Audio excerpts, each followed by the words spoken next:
Good morning, everyone, and welcome. It's Montana Morning. It is Wednesday, January 28th, 2015. Right now, we have 25 degrees in Missoula, and our newscast this morning is sponsored by Kootenai Creek Village, the maintenance-free active adult community at Stevensville, where you'll have hundreds of builders' options to choose from. Here's our top story this morning. The recently released quarterly progress report on Missoula County's handling of sexual assault investigations is a behemoth as it spans nearly 400 pages. John Barnes with the Montana Department of Justice explains why the document is so large. The reason it's so long is because it contains a key provision of the agreement, which was the development of a sexual assault prosecution manual outlining policies and procedures. And so since ink was put to paper back in the spring, our attorneys were working with the Missoula County Attorney's Office to develop this manual, looking at best practices throughout the country. Barnes says the Attorney General's office will be working to get those policies and procedures put in place throughout the rest of the state. We are going to encourage its use in all counties. Montana's county attorneys are just as interested as we are in making sure that these crimes are investigated and prosecuted properly. I think they're interested in learning the kinds of best practices that we've been able to glean from around the country and the policies and procedures that we've put together working with Missoula. So certainly I think this is something that's going to be utilized around the state. And flowing seamlessly from that story to this, it's a new day at the Missoula County Attorney's Office when it comes to dealing with the Justice Department and the Attorney General regarding sexual assault investigations. After only 3 weeks in office, Kirsten Pabst told me yesterday the first report card released yesterday was full of superlatives for her office. Basically, the spirit of cooperation and our mutual goals. I've met with Attorney General Fox on more than one occasion, as well as some of his staff, and we've received training from them. We've worked with them on putting together a policy and procedure manual. Pabst said she wanted from her very first day to have a more open relationship with state and federal agencies when it comes to prosecuting sexual assaults. I wanted to have a more transparent office so that our constituents and our community could see what we're doing and understand what we're doing and have the ability to provide input. And that involves working a little more closely with the media so that we can communicate with the citizens of the community. A link to the full report can be found inside the story on our website right now at newstalkkgvo.com. It's 400 pages. Governor Steve Bullock is set to deliver his State of the State address to Montana lawmakers in Helena today.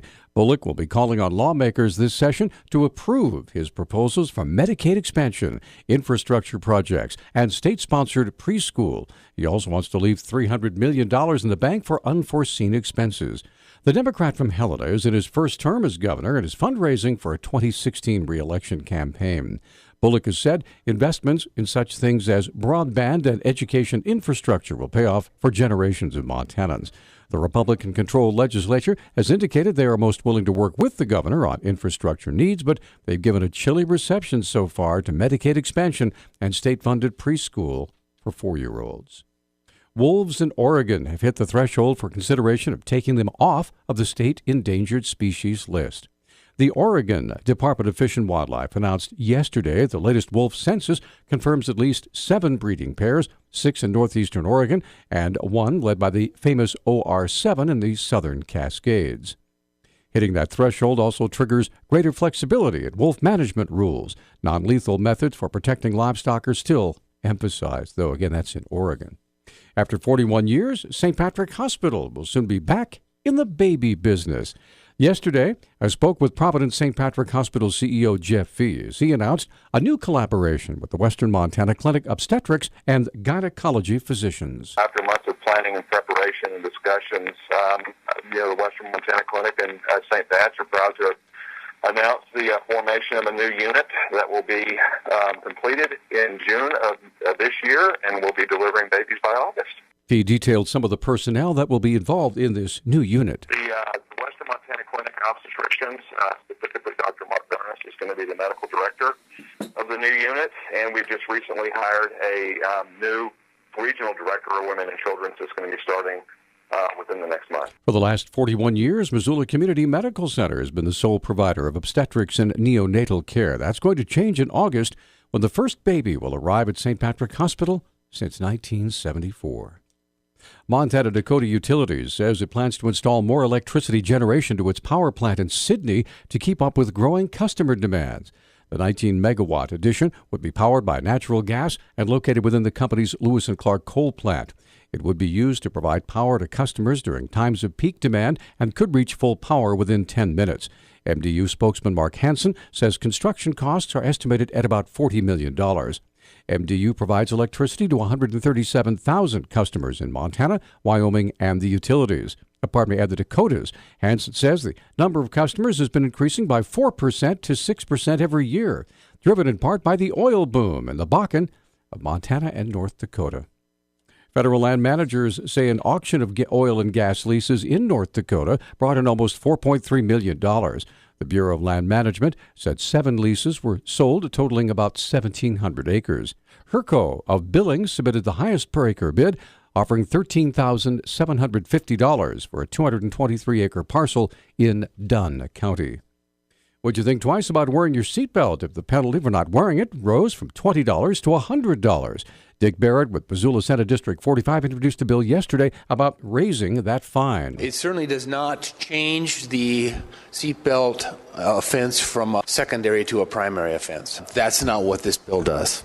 It does not create any new offense. All it does is increase the penalty for the existing offense from what I would argue is a trivial amount to an amount that really begins to give a potential offender something to think about. Barrett says the intention of the bill is to increase the deterring effect of the current law by making the penalty for violating it more severe. The sad fact is, and Montana has one of the highest death rates on the road of any state in the country. That is in terms of per vehicle mile traveled. We have one of the highest death rates in the country. But we also have about the smallest number of highway safety laws of any state in the country. Barrett says even though we're not wearing a seatbelt in Montana is illegal, quote, we don't put our money where our mouth is, and this bill will show people that we mean it, end quote.